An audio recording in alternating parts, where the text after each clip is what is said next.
C'était le 30 octobre 2010 et ce jour-là, j'avais 17 ans. J'étais avec mes parents en voiture. Et un jour, mes parents m'ont expliqué qu'ils devaient récupérer des amis mais qu'ils étaient trop surchargés.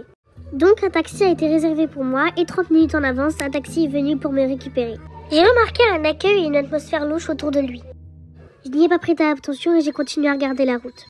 Sauf que le chauffeur me dit qu'il est malheureusement tombé en panne. Il parvenu régler à ce problème. Et puis quelques minutes plus tard, on est reparti en direction de mon université. Bizarrement, j'ai remarqué que le chauffeur me fixait tout en ayant un air bizarre. Comme si j'avais une tache sur le visage mais qu'il n'osait pas le dire par honte. Quelques minutes plus tard, je réalisa que le chauffeur avait totalement continué sa route tout en dépassant mon université alors qu'il savait où j'allais. J'ai décidé d'expliquer à mon chauffeur en essayant plusieurs signes, même avec le langage des signes parce que je pensais qu'il était sourd, mais aucun moyen. J'ai commencé donc à stresser. Par chance, on était enfin arrivé. J'ai décidé de courir de toutes mes forces tout en restant concentré sur mon camp et en essayant de trouver de l'aide. J'ai réalisé quelques minutes plus tard que le chauffeur était en train de me poursuivre depuis tout ce temps en essayant de suivre ma trace. Par chance, un ami à moi réussit donc à me protéger.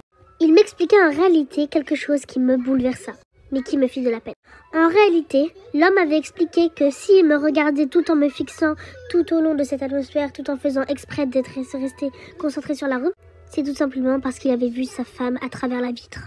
En réalité, il m'a expliqué que sa femme est décédée d'une overdose. Ainsi, je ressemblais donc à elle. Je décidai de le calmer, en le remerciant par un câlin.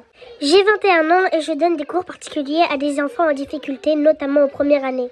Puis chaque jour, je me rends dans un endroit là de près et je n'oublie pas à quel point ce monsieur me manque tellement, mais aussi je n'oublie pas son acte de gentillesse et son histoire. Like et abonne-toi si tu veux pas que cette femme te revoie un jour et si tu veux pas perdre un de tes proches, surtout d'une overdose.